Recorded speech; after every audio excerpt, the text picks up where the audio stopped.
Hi friends, എല്ലാവർക്കും നമസ്കാരം. 9 വർഷത്തിലേറെയായി മിനി സ്ക്രീൻ പ്രേക്ഷകരുടെ മനസ്സിൽ ഇടം നേടിയവരാണ് പാറമട വീട്ടിലെ ബാലചന്ദ്രൻ തമ്പിയും നീലിമയും മക്കളും അടങ്ങുന്ന കുടുംബം.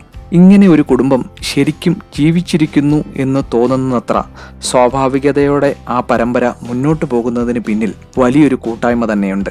അതിൽ വലിയൊരു പങ്ക് വഹിക്കുന്ന വ്യക്തിയാണ് തിരുവനന്തപുരം ഇടപ്പഴഞ്ഞി സ്വദേശിയായ കണ്ണൻ എന്ന് വിളിക്കുന്ന സുരേഷ് ബാബു. ഉപ്പും മുളകും പരമ്പരയുടെ ലൊക്കേഷനിൽ വന്നിരുന്നാണ് താൻ കഥ എഴുതാറുള്ളതെന്ന് അദ്ദേഹം പലപ്പോഴും പറഞ്ഞിട്ടുണ്ട്. ലൊക്കേഷനുകളിൽ കണ്ണൻ ചേട്ടൻ എന്ന് വിളിക്കുന്ന സുരേഷ് ബാബു എന്ന പേരിനേക്കാൾ പ്രേക്ഷകർക്ക് പരിചയം ഭാസി എന്നോ ഭാസി അണ്ണനെന്നോ ഭാസി അങ്കിളെന്നോ ആവാം. ഉപ്പുമുളകിൽ ഉടായ്പകളും തമാശകളും മണ്ടത്തരങ്ങളും ഒക്കെയായി ഇടയ്ക്കൊക്കെ സ്ക്രീനിൽ പ്രത്യക്ഷപ്പെടുന്ന ഫാസി ബാലുവിന്റെ ഏറ്റവും അടുത്ത സുഹൃത്താണ്. എന്നാൽ ഉപ്പുമുളകിലെ വെറുമൊരു അഭിനേതാവ് മാത്രമല്ല സുരേഷ് ബാബു.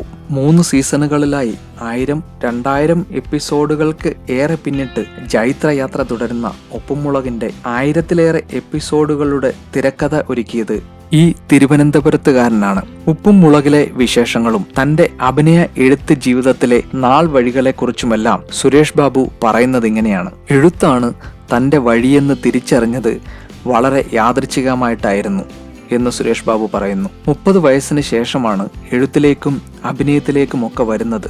അതിനു മുൻപ് കുറെ ബിസിനസ് ചെയ്തു നോക്കി, ഒന്നും വിജയിച്ചില്ല. കലകളിലും സ്പോർട്സിലുമെല്ലാം ഒരുപാട് ഇഷ്ടമുണ്ടായിരുന്നു. ധാരാളം സൗഹൃദങ്ങളും ഉണ്ടായിരുന്നു എല്ലാ കാലത്തും. ഒന്നും ശരിയാവുന്നില്ലല്ലോ, എന്താണ് എൻ്റെ വഴി എന്ന് ആലോചിച്ച് ഇരിക്കുമ്പോഴാണ് അമൃത ടിവിയിൽ ഒരു പ്രോഗ്രാം ചെയ്യാനായി ആളെ അന്വേഷിക്കുന്ന കാര്യം അറിയുന്നത്. സുരേഷ് ബാബു തൻ്റെ ഒരു സുഹൃത്തിനെ അതിലേക്കായി നിർദ്ദേശിച്ചു. അവൻ്റെ കൂടെ ഒരു കമ്പനിക്ക് സുരേഷ് ബാബുവും മീറ്റിങ്ങിന് പോയി. വളരെ സൗഹൃദത്തോടെയുള്ള ആ ചർച്ചയ്ക്കിടെ സുരേഷ് ബാബു തൻ്റെ ചില ആശയങ്ങളും നിർദ്ദേശങ്ങളുമൊക്കെ പങ്കുവച്ചു. ആ മീറ്റിങ്ങിൽ ഉപ്പും മുളകിൻ്റെ സംവിധായകൻ ഉണ്ണികൃഷ്ണൻ സാറൊക്കെ ഉണ്ടായിരുന്നു. മീറ്റിങ്ങിൽ താൻ പറയുന്നതൊക്കെ അവർ കുറിച്ചു വയ്ക്കുന്നുണ്ടായിരുന്നുവെന്നും മീറ്റിംഗ് കഴിഞ്ഞപ്പോൾ നിങ്ങൾക്കും ഒന്ന് എഴുതി നോക്കിക്കൂടെ എന്ന് സുരേഷ് ബാബുവിനോട് ചോദിച്ചു. എന്തിന് എന്നായിരുന്നു ഉടനെയുള്ള തൻ്റെ മറുചോദ്യം. വെറുതെ എഴുതി നോക്കൂ എന്ന് അവർ പ്രോത്സാഹിപ്പിച്ചു. അങ്ങനെയാണ് ചിരികിടത്തോം എന്നൊരു പ്രോഗ്രാമിനായി സ്ക്രിപ്റ്റ് എഴുതുന്നത്. അവരെല്ലാം നിർബന്ധിച്ചപ്പോൾ അതിലൊരു ചെറിയ കഥാപാത്രത്തെ അവതരിപ്പിക്കുകയും ചെയ്തിരുന്നു. സത്യം പറഞ്ഞാൽ ആ പരിപാടി ഫ്ലോപ്പായിരുന്നു. പക്ഷേ എനിക്ക് അവിടെ വെച്ച് നല്ല 2 സുഹൃത്തുക്കളെ കിട്ടിയെന്നും നടനും സംവിധായകനുമായ മുസ്തഫയും നടൻ SP ശ്രീകുമാറും ആ സൗഹൃദം വഴി ഒരു വഴിത്തിരിവായി എന്നും സുരേഷ് ബാബു പറഞ്ഞു. മമ്മൂട്ടി അഭിനയിച്ച ഉണ്ട സിനിമയുടെ ഒക്കെ നിർമ്മാതാവായ കൃഷ്ണൻ സേതുകുമാർ നിർബന്ധിച്ച് കഥയറിയാതെ എന്നൊരു പരമ്പരയ്ക്കും തിരക്കഥ എഴുതി.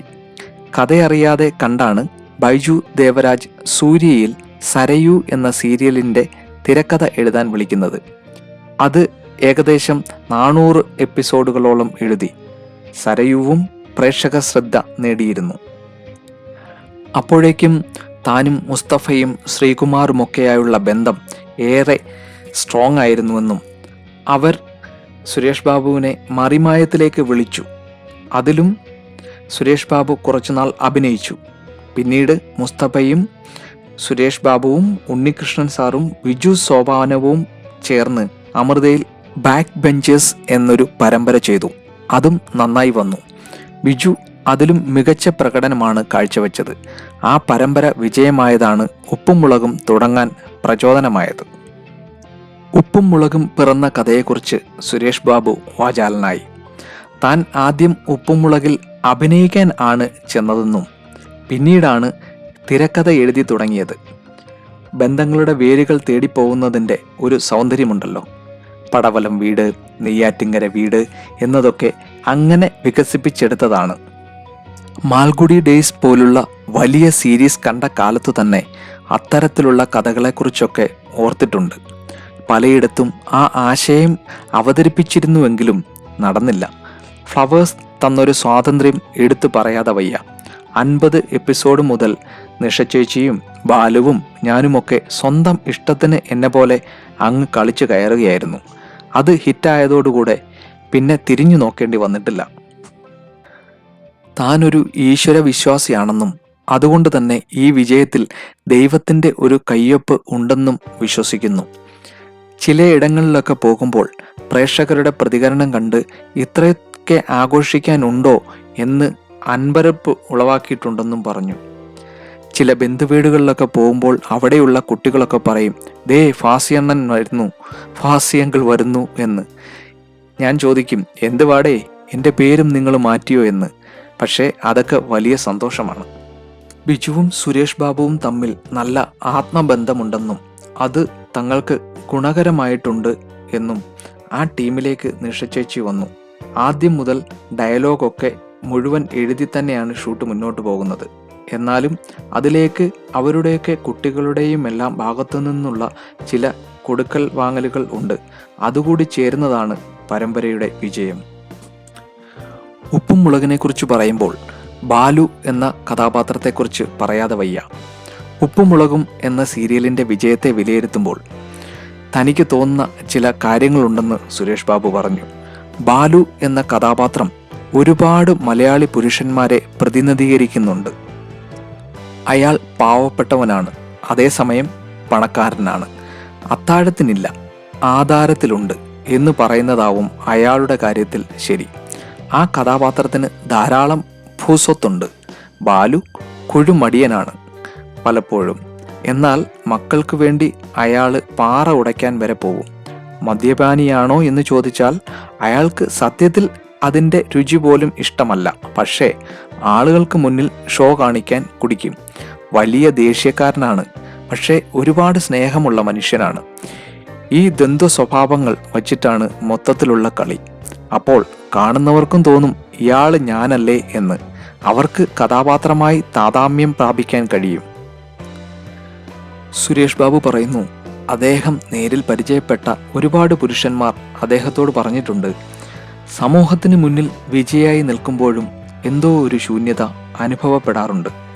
താനൊരു പരാജയമാണോ എന്നൊക്കെ സ്വയം തോന്നാറുണ്ടെന്ന്. വേദനയുടെയും പരാജയത്തിൻ്റെയും ഒക്കെ ഒരു വേദന മിക്ക പുരുഷന്മാരിലും ഉണ്ട്. ബാലുവിലും അതൊക്കെ കൊണ്ടുവരാറുണ്ട്. ബിജു സോപാനത്തിന് ആ കഥാപാത്രത്തെ കൃത്യമായി തന്നെ ഉൾക്കൊള്ളാനും പറ്റുന്നുണ്ട്.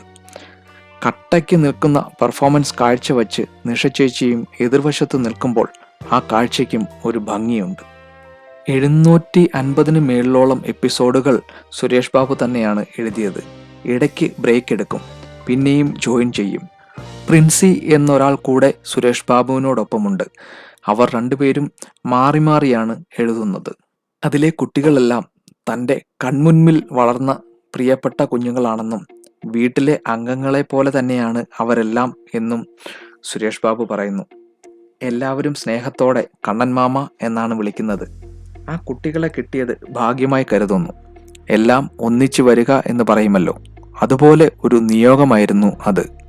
അവരുടെ സന്തോഷങ്ങൾ മാത്രമല്ല, വിഷമങ്ങളും ഞങ്ങളുടേത് കൂടിയാണ്. കുട്ടികളൊക്കെ ബിജുവും നിഷചേച്ചിയും ചെയ്യുന്നത് നോക്കി പഠിക്കുന്നതും മനസ്സിലാക്കുന്നതും അവരുടേതായ കോൺട്രിബ്യൂഷൻസ് നൽകാൻ ശ്രമിക്കുന്നതും കഥയെക്കുറിച്ച് ചോദിക്കുന്നതുമെല്ലാം കാണുമ്പോൾ നമുക്ക് അഭിമാനം തോന്നും.